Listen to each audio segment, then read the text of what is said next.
ये धाम भी अवतीर्ण होते हैं। इसीलिए ये जो धाम है ये गोलोक का है। ये अप्राकृत धाम ही साक्षात प्रपंच में आकर के प्रपंच को आश्रय लेकर के, प्राकृत को आश्रय लेकर के यहाँ पर विराजित है, परंतु उनकी क्रिया सब अप्राकृत है। परंतु हम प्राकृत जीव होने के कारण, प्राकृत दृष्टि होने के कारण ये अप्राकृत भी हमको प्राकृत जैसा दिखता है। इसको कहते हैं अपराध। ये वृंदावन जो धाम है, कहते हैं महाराज अन्य जितना भी तीर्थ है,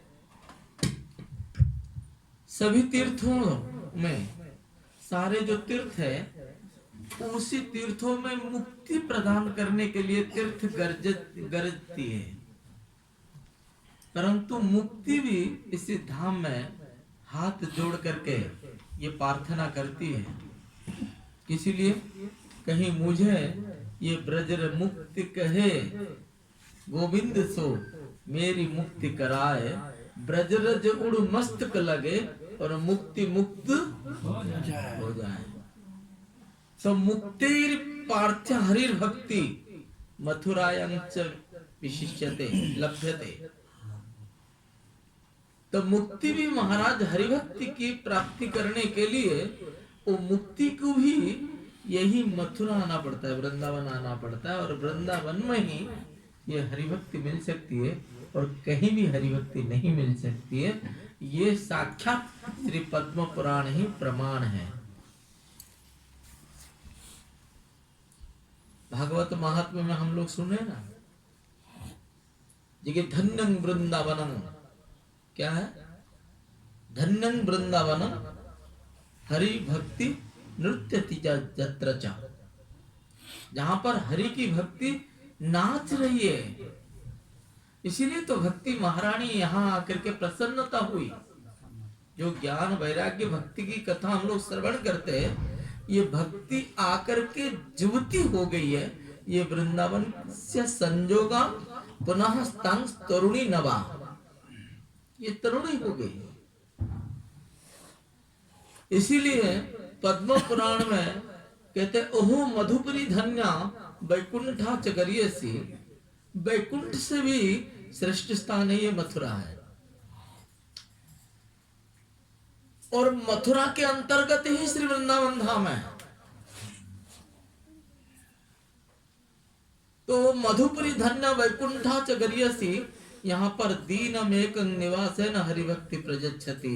यदि कोई एक रात केवल जो कि वृंदावन में वास करता है, उनको भगवान की भक्ति प्राप्ति हो जाती है। बोल श्री वृंदावन धाम की जय।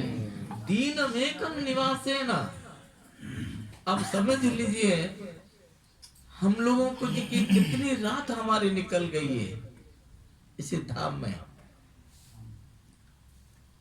क्योंकि ये प्रकृति नहीं है, ये प्राकृत धाम है, इसका क्रिया है। नहीं तो इतनी साधु संत लोग जी के महाराज जी के धाम में पड़े हुए हैं, जिस धाम में आकर के ब्रह्मा जी भी प्रार्थना करते तदभूरि भाग्य मिह जन्म किम अटव्याम, कह करके जी के भैया हमको जी की ब्रज में वास दे दीजिए।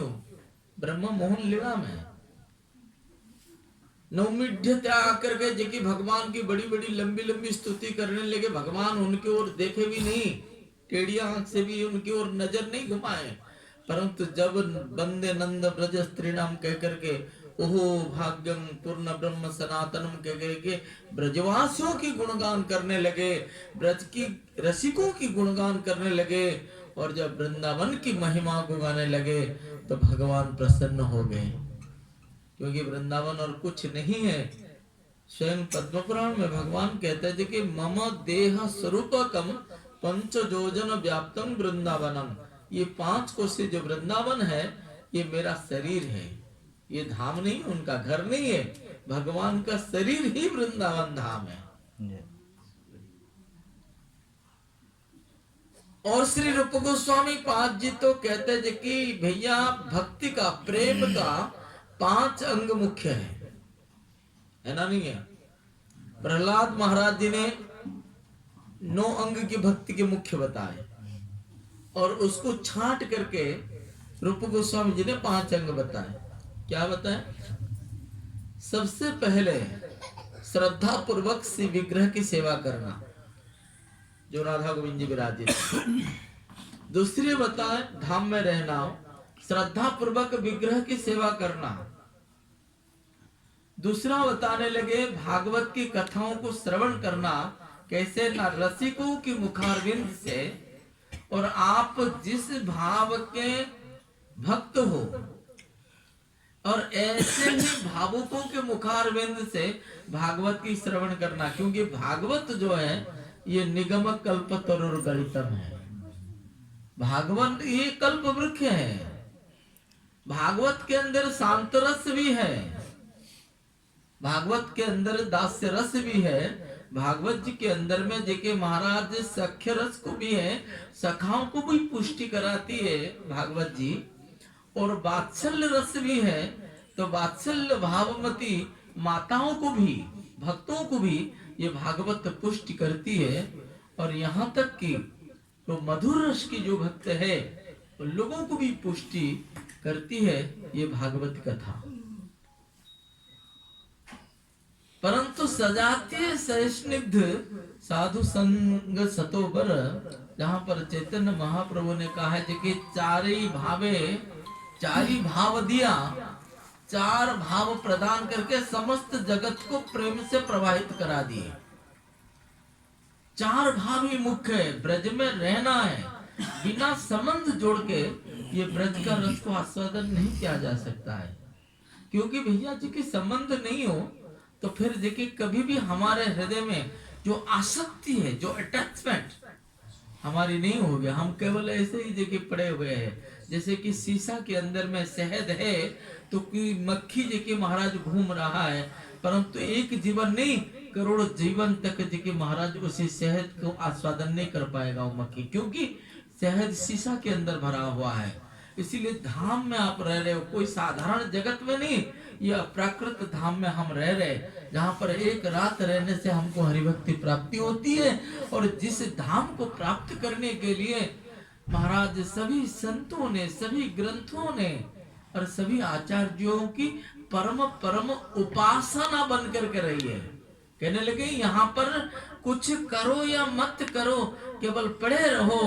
तो महाराज पड़े रहो अलमस्त कुंज में, सिर पर राधा रानी और हम श्री राधे जो के बल अभिमानी, टेढ़े रहे मोहन रसिया सु बोले अटपटी बाणी।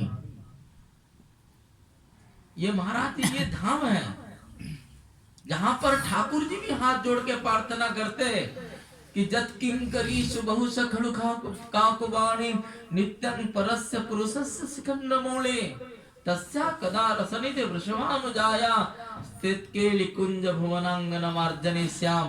केली कुंज में ठाकुर जी हाथ जोड़ के कह रहे हैं हमको एक झाड़ू बना दीजिए। बोलो राधे राधे। यही सेवा कुंज में जब निकुंज में जो की सखियां झाड़ू लगाती है तो ठाकुर जी भी हाथ जोड़ के कहते थे कि हमको भी श्री जी की सेवा के लिए हमको झाड़ूदार नहीं मार्जनी श्याम, झाड़ूदार बनने के लिए प्रार्थना नहीं कर रहे, कहते थे कि हमको मार्जनी बना दो, झाड़ू बना दो, सोहनी बना दो हमको। इसीलिए तो हमारे रसिक आचार्य लोग कहते हैं ये सोहनी सेवा है, सोनी की सेवा है। इससे बढ़कर के तो सेवा ही नहीं है भगवान को प्रसन्न कराने के लिए। जिसकी सेवा की परिपाटी को देख करके श्री जगन्नाथ देव जी के सन्मुख में जब चलती जगन्नाथ स्वरूप जी की महाराज प्रताप रुद्र देव जी ने जब जगन्नाथ जी के सामने हाड़ी का काम कर रहे हैं, झाड़ू देने वाले कौन है? वृंदावन की गलियों में झाड़ू कौन दे रहा है? तो महाराज जो भंगी है, जो चमार लोग दे रहे, वही काम एक राजा ने अपने प्रजाओं के सन्मुख में स्वयं जी के महाराज जगन्नाथ जी के सामने सोहनी सेवा कर रहे, जिसको देख करके श्री गौरांग महाप्रभु ने जिनको कहा था जी कि मैं उनको जी कि एक राजा के साथ में एक सन्यासी का क्या संबंध है? एक महान भोगी राजा के सन्मुख में एक सन्यासी, एक विरक्त सन्यासी का क्या संबंध है? परंतु उनकी सेवा की परिपाटी को देख करके श्रीमान महाप्रभु का हृदय विगलित हो गया। कहने लगे ये देश की राजा अपनी प्रजाओं के सामने और ठाकुर जी की प्रसन्नता के लिए जब तक राजा झाड़ू नहीं देंगे तब तक महाराज जगन्नाथ जी का जो नंदी घोष रथ है ये टस से मस नहीं होगा। तो समझ लीजिए हम लोग कहाँ बैठे हुए हैं। ये कोई साधारण नहीं है, केवल दृष्टि का अभाव है, अधिकार का अभाव है। नहीं तो भागवत में ब्रह्मा जी भी ब्रह्म मोहन लीला में आकर के कहने लगे भैया हमको ब्रज में बास दीजिए, कुर्जात बास ब्रजन सदा अत तरभूरि भाग्य में जन्म कीम अटव्यम कह करके चक्रवर्ती पाद जी कहते थे कि ब्रह्मा अपने हृदय से चाहते हैं यदि मैं ये वृंदावन के रहने के लिए लायक नहीं हूँ तो मुझे इसे वृंदावन के बीच में मत दीजिए। यदि हो सके ये ब्रज की सीमा के बाहर जहाँ पर अत्यंत पुलिंद जाति अत्यंत निकृष्ट लोग जो रहते हैं उसी सीमा के बाहर में मुझे कहीं चमार के घर में कोई पुलिंद के घर में ऐसे घर में भी मुझे जन्म दे दीजिए। कौन कह रहा? एक ब्राह्मण देवता भगवान से प्रार्थना कर रहे हैं। किसकी घर में जन्म लेने के लिए? चाहे एक चमार हो, डम हो, पुलिंद हो, आदिवासी हो, ऐसे घर में भी मुझे जन्म दे दीजिए। तो महाराज मैं और कुछ कहना नहीं चाह रहा हूँ, मेरा कहना है हम लोग जहाँ पर बैठे हैं यदि परम उपास्य यदि हम ग्रंथराज श्रीमद् भागवत महापुराण को मानते हो तो इसी महापुराण में ब्रह्मा जी ने प्रार्थना करी और उद्धव की प्रार्थना तो है ही, और यहाँ तक अक्रूर ने भी जिस समय जी की भोजराज कंस के द्वारा प्रेरित होकर के कृष्ण बलराम को लेने आए, उन्होंने क्या दर्शन किया? क्या दर्शन किया? पदानि तस्य खिललोक भाज किरीट जुष्ट मलपादरेणु। तो महाराज जी की मथुरा से वृंदावन या नंदगांव पहुंचना कितना दूर है? 10 किलोमीटर की रास्ता है। पहुंचने के लिए उन्होंने अपने मन रथ में इतने बैठ गए थे क्योंकि ढूंढ रहे पदानि तस्य खिललोक भाज। चलते चलते जी के रथ से उतर गए और वहीं पर उन्होंने देखा कि राधा मुरली मनोहर चरण विलास न धन्ययाम, जहां पर प्रबोधानंद सरस्वती पाद जी ने वृंदावन की महिमा मृत में गान करते जे राधा मुरली मनोहर श्याम सुंदर की जी की चरणांकित भूमि है ये ब्रजधाम। ऐसा कोई स्थान नहीं है जहां पर कृष्ण के चरण चिन्ह नहीं है। और वही चरण चिन्ह को जो प्रबोधानंद पाद जी ने कहा है कि राधा मुरली मनोहर चरण विलासे न धन्यता, ये वृंदावन वृंदावनं भुवि मन्ये परम पुमार्थ मनागति प्रणय। मुरली मनोहर श्याम सुंदर के चरण रज से ये वृंदावन विलसित हो रहा है, विलसित हो रहा है ये वृंदावन। और इसीलिए वृंदावन भूमि परम पुमार्थम, ये सर्वश्रेष्ठ धाम है। जिसे धाम की महिमा प्रशंसा स्वयं कृष्ण विरह विरहिणी प्रजांगनाओं ने भी करी, नहीं करी? क्या गाई है? आप लोग सभी जानते हैं। कृष्ण विरह में विरहिणी होकर के ब्रजांगनाओं ने जमुना जी के किनारे पे गोपी गीत का पहला श्लोक है, जयति ते धिकं जन्मना ब्रज, जयति ते जन्मना ब्रज। ब्रज की प्रशंसा है, कृष्ण की प्रशंसा नहीं है। यहाँ पर प्रशंसा तो ब्रज की है। भैया ये ब्रज तो जय जयकारा हो रही है, तुम्हारे आगमन के कारण ब्रज जय जयकारा नहीं हो रही है। ये ब्रज तो पहले से ही जय जयकारा हो रही है।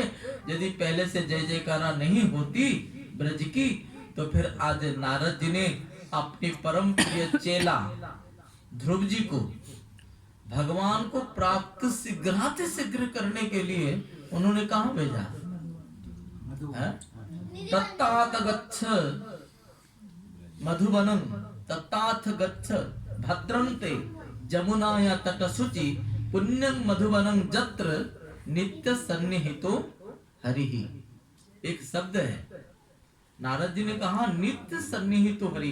ये जो शब्द है सदा सर्वदा भगवान हरि है। एक क्षण के लिए भी उन्होंने वृंदावन छोड़ के गए नहीं, वो है, प्रकट में है, अप्रकट में भी है। हम लोग कहते हैं कि नहीं अप्रकट में, प्रकट में भी है। यदि नहीं होता तो महाराज रसखान जी सेवाकुंज की गली में ये बात नहीं कहते हैं।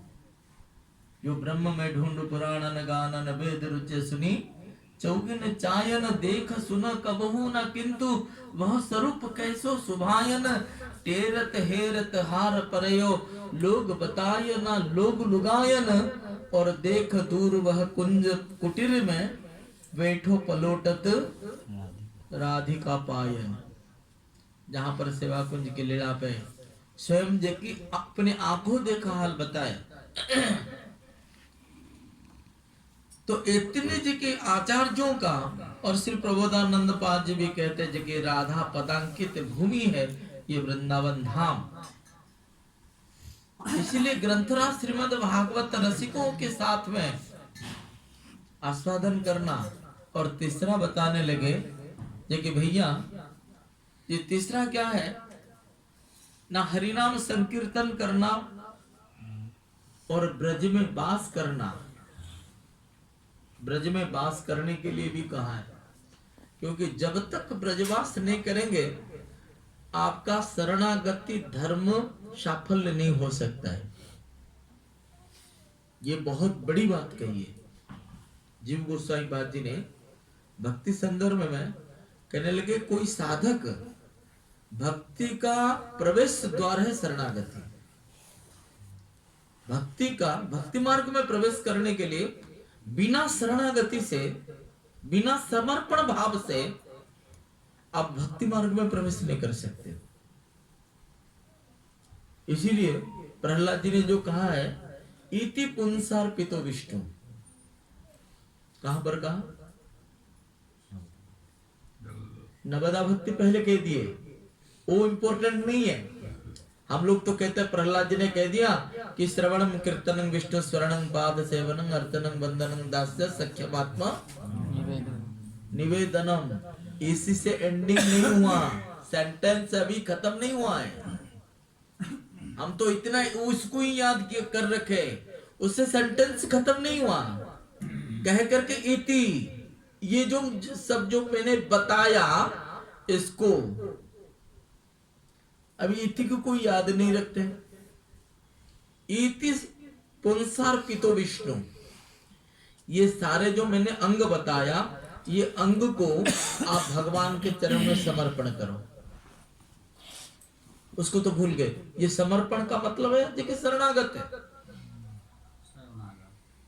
और भक्ति मार्ग के प्रारंभिक जो है प्रवेश का जो द्वार है, एंट्रेंस गेट है, वो शरणागति है। और शरणागति पूर्णतया जब महाराज साफल्य होगा केवल ब्रजवास करने से। ब्रजवास के बिना शरणागति नहीं हो सकते, क्योंकि यहाँ के हवा, यहाँ का परिवेश, यहाँ के ब्रज रज धूल आदियों से अपना शरीर सेट हो जाना चाहिए। तो जब तक ब्रजवास नहीं करे, इसलिए कलिजुग पावनावतार श्रीमन महाप्रभु ने क्या कहा है? कहने लगे सबका जो मन है कहाँ है? मन का निवास स्थान कहाँ है? हृदय में। कहने लगे भैया मन रहता है हृदय में, मन मस्तिष्क में नहीं है, अन्य हृदय मन। परंतु महाप्रभु जी कहते हैं मेरा मन हृदय में नहीं है, मेरा मन तो वृंदावन में है। अन्य हृदय मन, मोर मन वृंदावन। और मन बन एक करी मानी, ताहा तुम्हार पदोदय कराय यदि उदय तबे तुम्हार पूर्ण कृपा मानी। मैं तो पूर्ण कृपा तभी मानूंगा, आपने मेरी ऊपर पूरी कृपा करी तभी मैं मानूंगा। जब प्रभु जी की मेरा मन जो है वृंदावन है, और वृंदावन ही मेरा मन है। जहां वृंदावन है वही मेरा मन है, और जहां मन है वही मेरा वृंदावन है। और मन और वन दोनों को मैं अलग नहीं मानता हूं। हमारे लिए मन और वन अलग है। महाप्रभु ने फिर भी एक प्रसंग आता है, इसलिए हम पूर्व पक्ष कर रहे हैं। इतने धामों की महिमा होते हुए भी जगदानंद पंडित को श्रीमन महाप्रभु ने कहा, जगा बेटा वृंदावन जाना, परंतु चिरकाल ना रहियो वृंदावने। ये सभी वैष्णव कहते भैया वृंदावन में जाना, मकान मत बनाना, वहां रहना मत, क्योंकि ये वृंदावन अप्राकृत धाम है। इस बात को मैंने इसीलिए उठा रहा हूं क्योंकि प्रभु जी के वास भवन का इन्होंने जो निर्माण के वृंदावन वास करने के लिए जो संकल्प किया है, परंतु काफी भक्तों के मन में, कभी हम भाग्यनगरी हैदराबाद में गए थे, किसी भक्त ने राधा कुंड में कुटिया बनाया हमारे पाल कॉलोनी में, और उनको लोगों ने, हमारी गूढ़ी वैष्णवों ने इतने कान भर दिए, उनको इतने कान भर दिए, कहने लगे भैया महाप्रभु का आदेश नहीं है वृंदावन में रहने के लिए। क्यों? वो वृंदावन बड़ा अप्राकृत धाम है, और आप जाओगे वहीं टट्टी करोगे, पेशाब करोगे, ब्रजवासियों का दोष देखोगे तो फिर तो आप अपराध हो जाएगा। ये कहते हैं भैया जी कि अन्य क्षेत्र में यदि पाप किया है तो महाराज पुण्य क्षेत्र में आने से आपका पाप धुल जाता है, और यदि कहीं पुण्य क्षेत्र में किया है पाप, तब तो फिर वज्र लेप करिए, वज्र के समान हो जाता है ना। इसीलिए पुण्य क्षेत्र में जाकर के पाप नहीं करना है तुम्हें। इसीलिए वृंदावन जाना है, ऐसे दर्शन करना, परंतु वृंदावन में रहना मत, क्योंकि वृंदावन में रहोगे तो ब्रजवासियों का दोष देखोगे। ये ब्रजवासी तो बड़े सरल सहज स्वभाव के, उनका दोष देखोगे, संतन के सानिध्य में रहोगे उनका दोष देखोगे, पहचान नहीं पाओगे आप। तो क्या हम लोगों को ये ब्रज में आकर के ज्यादा दिन रहना नहीं चाहिए? क्या लौट जाना चाहिए? तो इतने जो महापुरुष लोग जो हमको ब्रज में वास करने के लिए जो मांगा है, ब्रज में वास दीजिए, कुर्जात वास ब्रजं सदा, ये क्या सब निष्फल हो जाएगा? सज्जनों, इसके लिए कहते अधिकारी विशेषता। एक सुंदर दृष्टांत दिए, हम लोग वृंदावन का स्वरूप दो है, जहां पर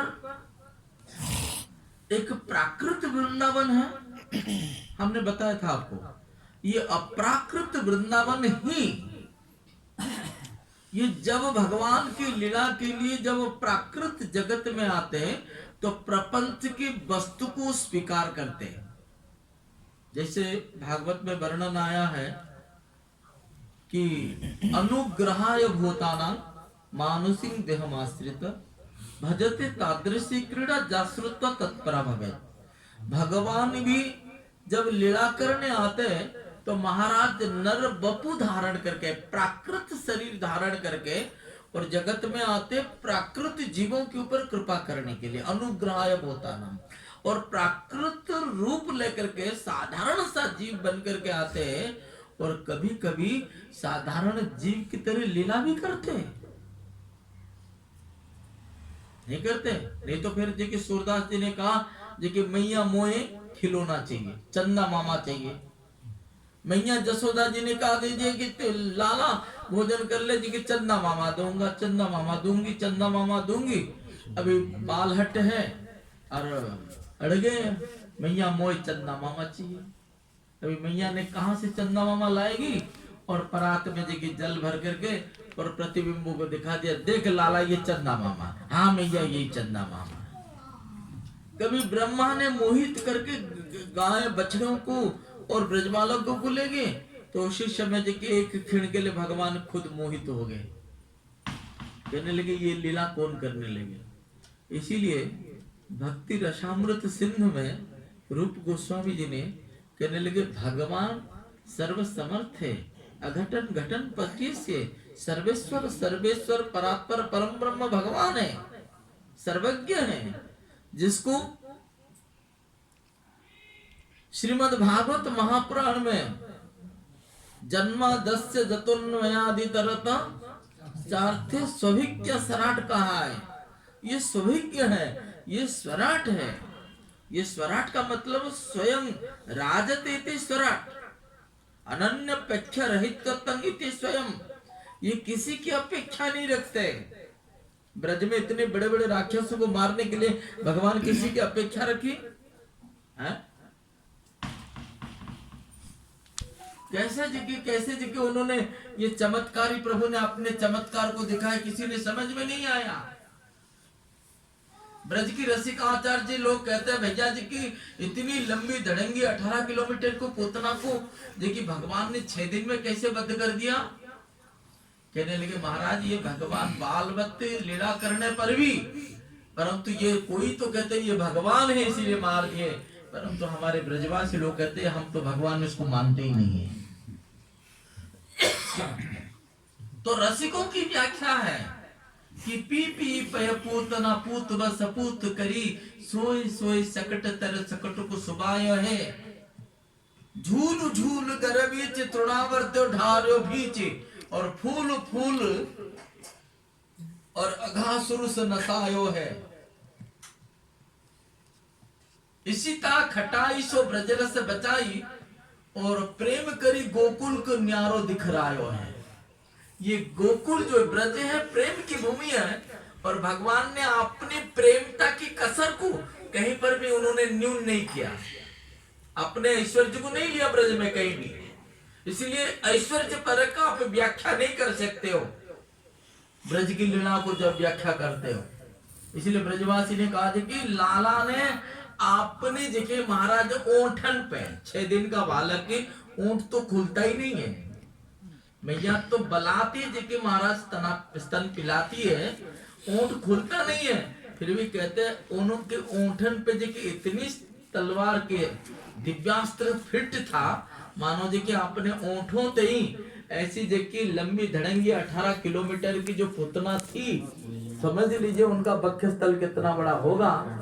कवि कर्णपुर गोस्वामी जी कहते थे कि उनका जो बक्षज है इतना बड़ा है जैसे कि कोई एक विशाल पर्वत श्रेणी है, पर्वत श्रेणी का जो शिखर दिखने में जैसा है इतना बड़ा तो उनका बक्ष स्थल है।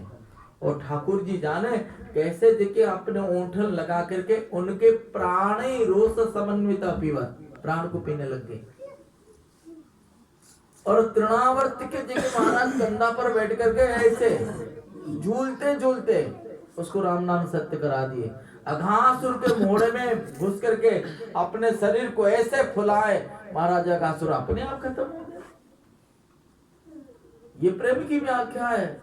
लेते नहीं अस्त्र हाथ और लेते नहीं सेना साथ, और चिंता नहीं कहो बात, हाथ लात घात से सबको खवायो मात।